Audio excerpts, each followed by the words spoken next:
Perspective featuring best-selling New York Times author Omar Tyree. And we've got the group of fellas here. And we've got questions for Omar. And Omar, how you doing today before we get started? Because, you know, the brothers are coming locked and loaded, man. You from Philly. You got your team up there, man. So how you doing? You ready? Yeah, man, the Eagles in the Super Bowl, so I'm not trying to jinx them. I'm just going to watch. But if they win this game, then the Eagles have the new dynasty. So I'm feeling real good. You know, I got all my stuff getting ready for new books I got coming out this year. And I'm going down to Atlanta on Friday for some events. Yeah, so I'm feeling good. I'm feeling good. All right. Well, we have some questions for you. And we've got Kwame Salter. Kwame, you know, give us a 30-second bio and then just go right at Omar with some questions. Well, started out in education, went into politics, um, then came back to politics because life is politics. It's the art and science of gaining and maintaining power. So that's about me. There's so many people like me that I don't see myself as being unique. I see myself as being me. So, but there's an old thing we used to say when we were young kids, teenagers, and it went like this: big stars in the east are falling. Won't be long before daybreak. The eagle flies on Friday, and Saturday I go out to play. So I hope your Eagles fly on Sunday, even though it's going to be a tough road to go. But Terry, here's my question. Gen Z feels like a lost generation, particularly our young Black males. What's up with that? It is something we failed to do, or was our success the result of their apathy? Yeah, they got too many options, man. You know, now it's like, they got the video games, they got the social media, they got the rap thing, they got the sports thing. So now it's like, how can I get rich quick without any work? So we got a whole lot of that going on. And the ones who make it in the things that they're doing with the rap music and the sports, them dudes work all the time. Oh, So that yeah. ain't no easy thing, man. But Yeah. the other guys, now with the whole social media and all these apps that people are opening up, everybody thinks they can do everything. And it's Yeah. like, look, man, so now you're just going to go online and type in some stuff and then become your own business. And so what we're creating, I interviewed a sister long ago that said people that try to do everything by themselves end up being what she called monsters. Okay, where they got all the attention, they want all the love, they doing all the work, they want all the money, they want all the credit, they don't want to work with nobody, want nobody under them.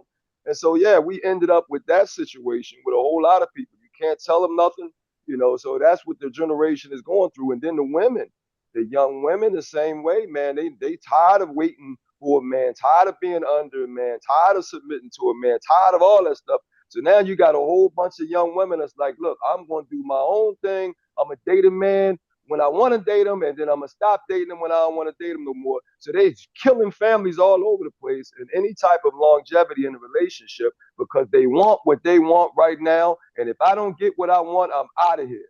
And if we got women like that, man, they in a world of hurt. So now the brothers are like, man, I ain't even got a woman to love me. You know what I mean? Like, I'm all over the place, and now my women won't love me either. I don't know what they. And so now the brothers just keep going hard for what they're doing, and we going in separate directions. Women going left, brothers going right.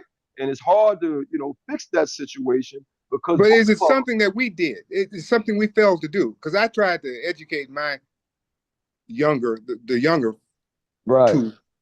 Right. The older two got it because they watched it. They saw the struggle. Right. They lived the struggle. Right. But well, go ahead.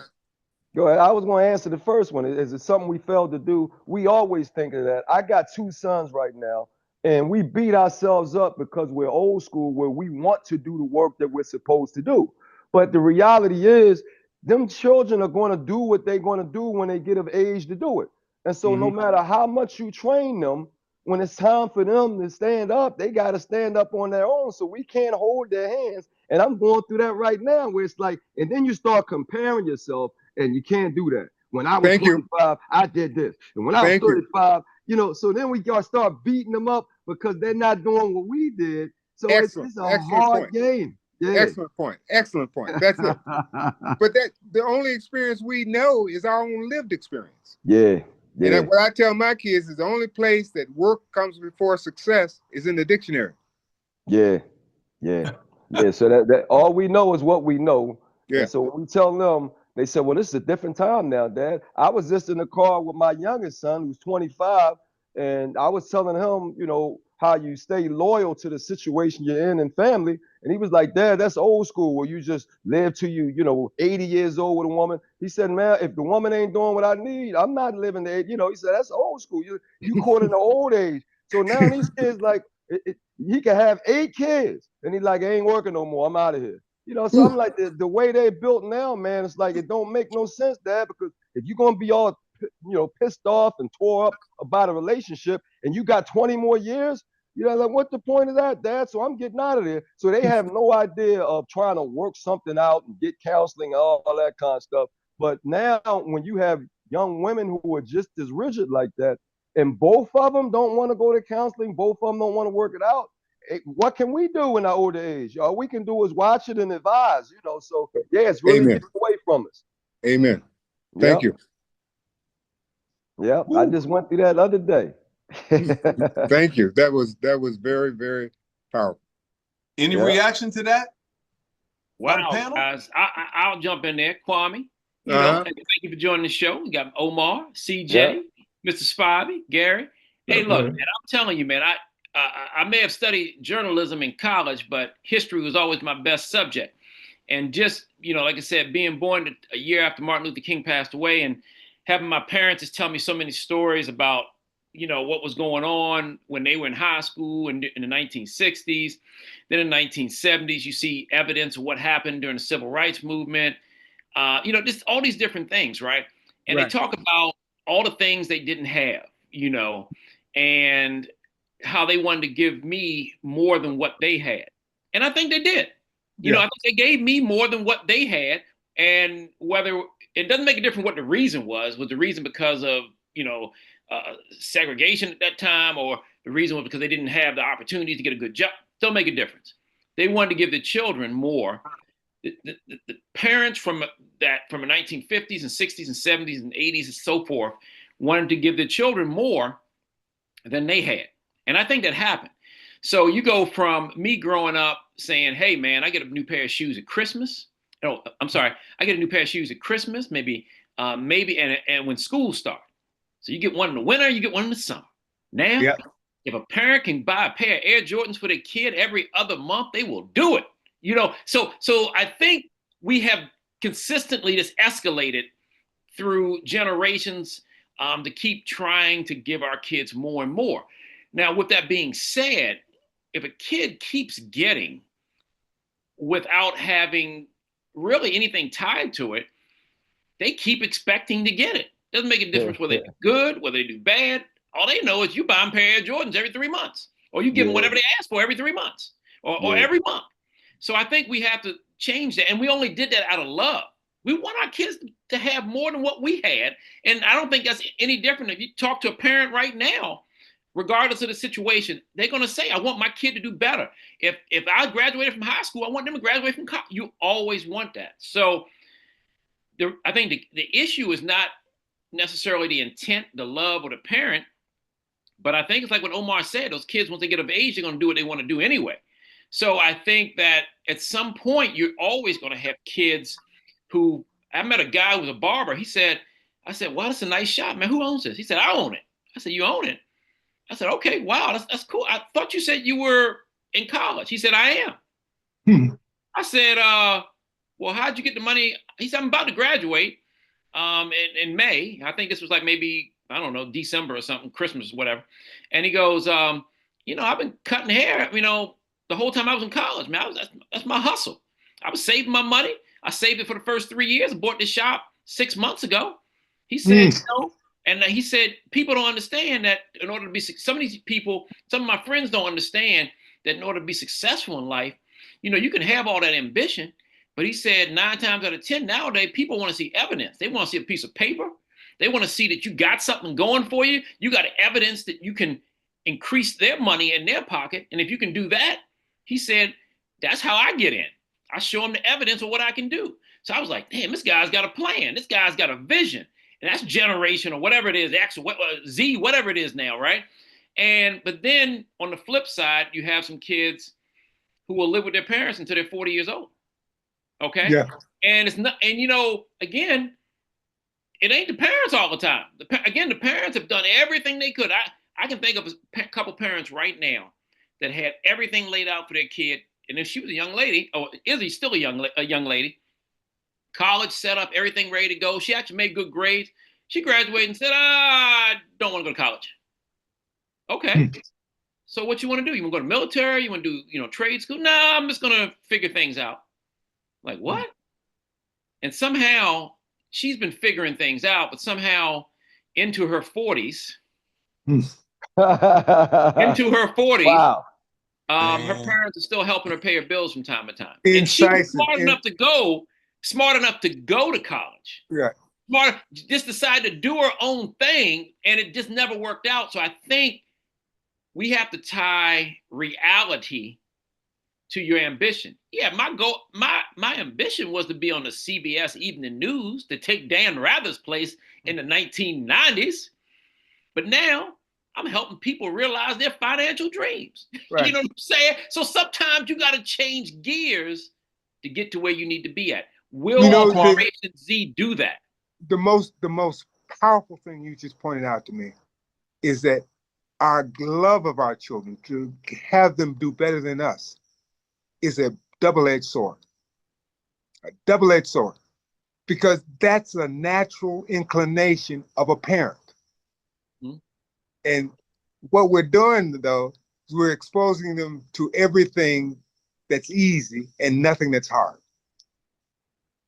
Yeah. That's a question. It becomes a question of balance also at point. At what point is it help or support, or is it enabling? So it becomes a question of balance. Yeah. And then I think the other thing, I'm gonna turn it over to the rest of the guys that I thought about listening, is that, we're kind of products of cultural conditioning, what we see our parents do and grandparents do. And right. Just because your parents or grandparents did something or told you something, doesn't mean it's right. Doesn't mean it's right. Sometimes when you find out it's wrong, you got to break that cycle. And I use the thing about whipping kids. Mm-hmm. I got my ass whipped. Ooh. Switches, all that stuff, parents, grandparents. I was like, no, when I have kids, I ain't gonna be doing all that, getting the switch and all that. I got to have other ways to get my point across besides saying I'm bigger than you, I can beat you, so that's, I had to break the cycle. But hey, CJ, what you got? You a young man, what you got? Enlighten us.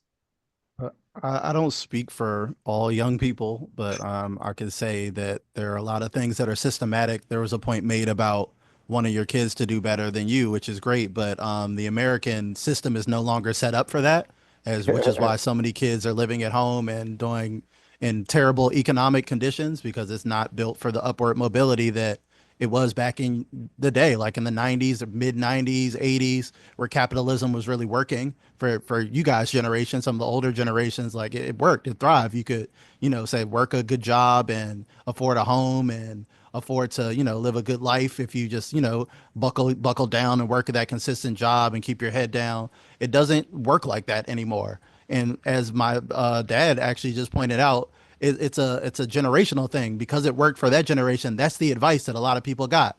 Whereas, growing up was to just, keep your head down, and then you'll get that raise and promotion and that company will value you.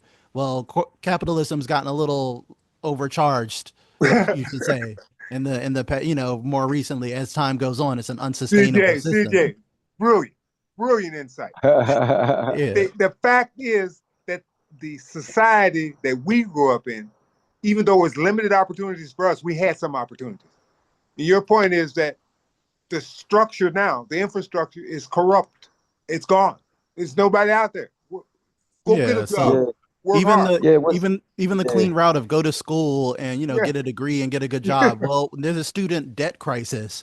If you go to school, you might end up with $100,000 plus of student debt that you'll have to deal with at the job that still wants to pay you the minimum wage, even though you have a degree. $20,000. You got $20,000. You got to earn your stripes. and then they fire you after 2 years, so you don't move up nowhere. And then you start trying to be an entrepreneur, and you're competing with 80,000 other dudes that got the same credentials you got. Now you got to promote yourself on social media. So now you can't be a humble dude. You got to be the braggingest, most vainest, most friends having. Oh, it's hard. Yeah, and He's then a lot of right. people get bitter because then they get stuck and said, I tried to do all the right things. I got this job that I really don't like, but was told this will give me a safe, cushy life. So I sucked it up and did this job that I hate for years and years. And as you say, it doesn't pay off the way that it used to, where you made those sacrifices and it gave you the economic mobility that you need. So now Woo. people are getting bitter and they're frustrated. They wasted or they joined the military because they had to, because because they told that would be a great opportunity, but then come out with their alcoholism and PTSD and things like that. So the upward mobility is not what it used to be. So that's why you're seeing people do these things, these side hustles. And I might as well try to be a rapper because I'm not going to make money being a UPS driver. I'm not going to be able to pay my rent either. So I might as well chase that dream, or I might as well try to do think outside the box and work with this new economy. For the ladies, it's the OnlyFans type stuff. For the guys, the different type of hustles, crypto stuff, sports betting's gotten crazy. Ooh, They're drop looking the for mic, any, brother. Drop the mic. yeah, they're looking Drop the for mic. any opportunity to make a buck. So Boy, know, he's my- killing us, boy. He's killing us. He's Yeah. killing us. Hey, And you know Hey, what? let me my support my Oh, CJ he's daughter- on this killing one. us. Go Let ahead. me My daughter support grad- CJ on this one too, because you talking about opportunities in different generations. That you're right. You dropping the mic on us, man. Because in 1987, when I was a freshman at University of Maryland, in-state tuition. Okay, hold on. Let me start with this. In-state tuition right now at the University of Maryland is $11,824 per semester. In-state tuition. Okay, it's not room and board. That's just in-state. Okay. When I was a freshman at University of Maryland, okay, the tuition I thought was high, but I looked at it. I'm working part-time at the mall at an athletic shoe store. Won't call no names, just in case they listen. All right. And I said to myself, if I work hard and get enough hours, I can pay my in-state tuition to college, because it was $800 a semester for in-state tuition in 1987. Now, again, with inflation, that's probably what do you guys think? 3,200 now? No, I got an app. Point is, Yeah. it's 11,000. It's 11,000 for in-state. So the opportunity for someone working part-time at the mall to pay for college, it ain't gonna happen. At $7.50 an hour. It ain't gonna happen. $7.25 is the. I was making like $7.25. $3.75. I think $3.35 was the minimum. They liked me, so I was making $3.75. Whoa. My daughter graduated from NYU with a Master's of Science in Forensic Anthropology. She has about $100,000 in loan. That's not counting the $100,000 to live in New York that I spent for her. Wow. Okay, now she got a job offer making $45,000. Oh, Yeah. ouch. That's the reality that most people are living with. That's the reality. Ouch. And to contrast Carlos's point, I saw a number, and I'm just going off the top of my head, but something along the lines of 60% of our homeless population is employed. Like, they have jobs. They just don't have jobs that pay enough for them to have homes. Right. Wow. Yeah. Right. Mr. Spivey, you've been kind of quiet up over there. Hey, I'm just taking it all in. I was Okay. listening. And, one of the things I think, going back, I heard Carlos and them talk about the 50s and the 60s. And even back during that time, yeah, your parents wanted you to do better than they did. But I think what has happened and the difference in today and back then is the family dynamics. I mean, back then you had Big Mama, you had the grandmothers and all. I remember going to elementary school. My mother was a teacher. My father was working in the shipyard. My grandmother was at home when I came. And today, the family dynamics have changed. And when I say that the family dynamics has changed is because back during that time, compared to today, you have 30-year-old grandmothers now. You never had 30-year-old grandmothers. That's back true. then. That's And true. And back then also, parents they were, yeah, I got beatings, not that many, but I used to get spankings. But parents were a lot more involved. And even in the neighborhood, I heard Gary talk about the neighborhood. Back during that time, your neighbor could discipline you. Oh If yeah. your neighbor saw you doing something wrong, your neighbor could discipline you. Today, if you try to discipline one of your neighbor's kids, you're subject to end up in court. Or shot. That's right, or shot. Yeah. And the neighborhoods back then were very close knit. Today, I mean, I've been living in where I'm living here in Fort Washington. I've been living at this house for 30 years. I know 3 neighbors. Wow. That gives you an idea of the way things have changed.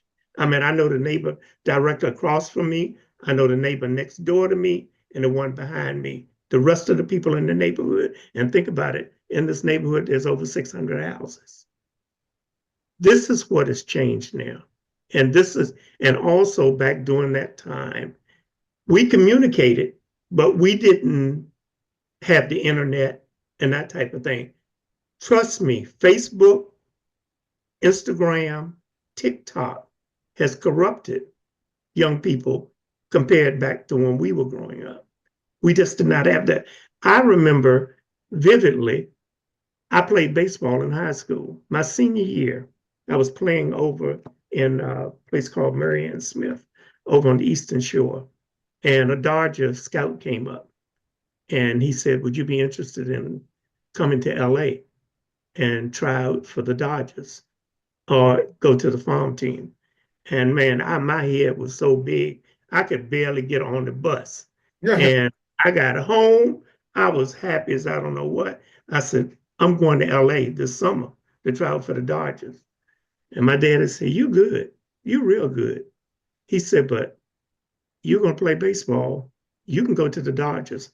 After 30, you're an old man. He said, and what you going to do for the next 30 years? He said, your ass ain't going to LA. You're going to college. End of conversation. Today, you're not going to have parents to do that. Like they say, let the kids express themselves. Let the kids do what they want to do. And that's why you got 40-year-old kids living at home with their parents. Amen. I guarantee you, Carlos, Gary, or Kwame, I guarantee you, none of us were at home at 30. Oh, hell no. Oh, no.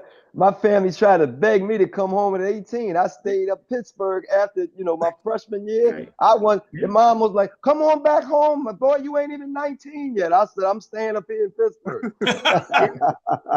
I had a friend who used to tell his son, at 18, you're no longer a member of this house. You're a guest. That's right. Yeah. My daughter came home from Howard. She graduated and she went to work at a law firm. And I think she had stayed home about 3 years. And I said to her, I said, you hitting 25. It's about time for you to get your own zip code. My wife said, are you putting our daughter out? I said, no, I'm not putting her out. I'm just suggesting that she get her own zip code. Yeah. So needless to say, she left home, she moved to Silver Spring, and she got an apartment. I said, now here's the rule. If you're going to stay in an apartment, you don't want to make somebody else rich. So don't plan to stay there more than 3 years. Yeah. She stayed there 3 years, moved out, bought a house. 2 years later, she doggone near double the money that she paid for that house, and she built a own house. Yeah. And that's the type of counsel never we should be giving kids. Yeah. Okay, But we were taught. We got to ask you a question, man. Your daughter did all that because I just wrote a piece on, fall in love with a boss lady. How's your daughter doing in her dating life? Because, that's the thing now. When women get that, all the stuff that your daughter got and double the money, how's she doing with the love life thing? Well, I put it like this. My daughter now has been married for 12 years. Gary was at her wedding. She got married on a boat. She Yep. married a young man, and when she married him, he had his own townhouse. She had her own house. So my suggestion to them was, and she listens to me. I said, look, people get married and they plan to stay together forever. I said, but it doesn't always work out that way. I said, so what you do is you keep your house, he keep his townhouse, you all get your own house and rent out those two houses. And if you make it for 3 years, you might be planning to make it forever, sell yours places, and then buy you a big house. And that's what they did. And they ended up buying a $750,000 house. Beautiful. And the guy went along with that? Oh, yeah, he went Oh, along yeah. with it. Yeah. All right. Yeah. Gary knows. Yeah. He went along with it.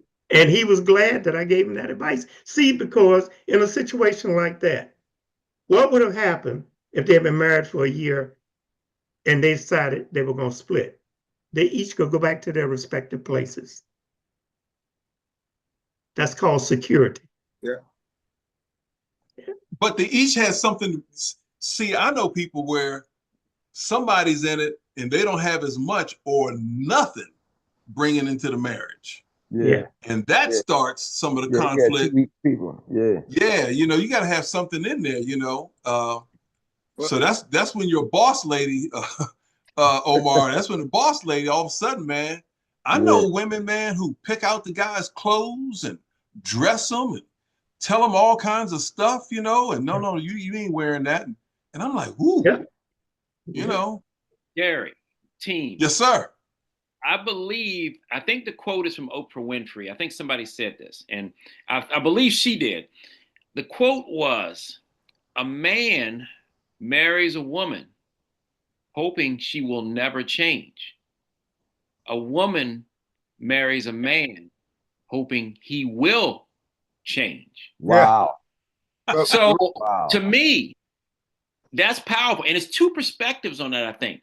There's a young perspective, I'm thinking under 40, and there's a different perspective over 40. Because when you're under 40, you're looking at maybe the 20s and 30s, they're coming out of college, and maybe they got their job, they get their little condo, and they get their first new car, and then they date somebody who has nothing. That's right. That's what we're talking, the flip side, right? Where the kid, they're 25, got their first career job, they got their first condo, they got their first car, and they're trying to do their thing. Then they hook up with somebody who don't have a car, who's borrowing their car all the time, who don't have a place to live. He's living up in their condo now, and talking about it's hard to get a job out here. So that's the younger perspective, which I think happens pretty frequently, right? And then you get to that over 40 perspective with the boss lady situation, where maybe at that point, one of them, the male or the female at that point, has gone through a divorce, okay? And obviously the circumstances make a difference, where you might have the boss lady who's highly educated. She not only got the bachelor's, she got the master's, and sometimes they even got the doctorate. They 20 years deep in their career. They actually go to work and tell and give direction. And you feel like you've been a good guy, you've been a good man, and you went through a bad divorce or something to that effect, okay? But what happens after the age of 40, you still have a good job. Your finances might not be where you need them to be at, right? Because you went through divorce. And anybody who's going through divorce knows that can be very expensive, right? You go from a big old house to a one-bedroom apartment. It can happen overnight. But what the point is that if you're a good man with a decent job, don't even have to be president of the United States no more, or whatever you got to be to get a decent lady or whatever the case may be, or a movie star or athlete, okay? But if you're a good man after the age of 40, no legal issues, no substance abuse issues, okay? You have a decent job. You have a decent car. We ain't talking about an Escalade, but you got a nice Honda Accord or something, okay? And you are sincere about doing better in your life because you've been through a lot of bad stuff. You might just be able to hook up with that upper six-figure lady, because after the age of 40, she's thinking to myself, what am I gonna do? Wait till I'm 60 years old to find a good man? If he's good, even though he ain't rich, I might just have to marry him, and I might just have to buy him a couple nice suits to accompany me to the annual ceremony every year. So talk to me, CJ, about the younger situation, and I need Mr. Spivey, talk to me about the over 40 situation. Somebody drop some knowledge on me, man. Come on. It's not much going on in the younger situation. Like I said, people, like I said, are trying to afford rent and stuff like that. So again, you don't really have any economic value in America or dating value if you don't have any money. So it's really about getting your money up, and the higher the money you have, the higher your prospects and the more choices you have. Like that's the gist of it. It's a financial game now. CJ, about 20 years ago, there was this thing, all black women wanted was BMW. Black man working? Black man's wish. You remember that? Remember that? Yeah. Well, Yeah. I want to call it black man's wish. CJ is hammering. CJ is hammering today, boy. He's hammering. Because that's the discontent that you have with young women. If the guy ain't got no money, she like, why am I following after you? You know what I mean? Like, I gotta go get my own money then. And so now them young girls don't trust nothing. I ain't waiting for you to make nothing. I don't know if you're gonna make it. So the faith and trust in men is gone. So them young women, and even when dudes have money, they not trusting. They trying to get pregnant and get alimony check and they get child support. You know, these girls, they find out how much the dude make on his football contract or his rap contract, whatever it is, and get pregnant so they don't have to worry about 20, 30 years. Just give me my check for the next 18 years while I'm raising this kid, because they have no faith whatsoever in a brother to do what he needs to do economically. And that's what they want their own pocketbooks. You know, when I first met Phyllis, my wife, I had nothing, but I had this song by Prince, "I'm a Star." Baby, I'm a star. All right, Purple Rain soundtrack. Have you heard that one? Yeah, baby, I'm a star. I'm a Baby, star. I'm a star. I may not have the money, but I got a lot of personality. Y'all should bring that song up. That song is so powerful. It's exactly what Omar was saying. You may hear that song when the show airs on YouTube. Okay. Just say it. Just say it.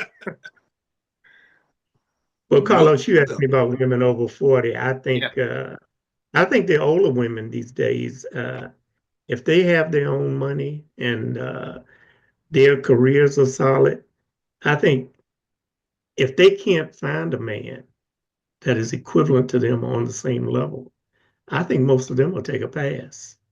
And I think what they do is a lot of them do the cougar thing.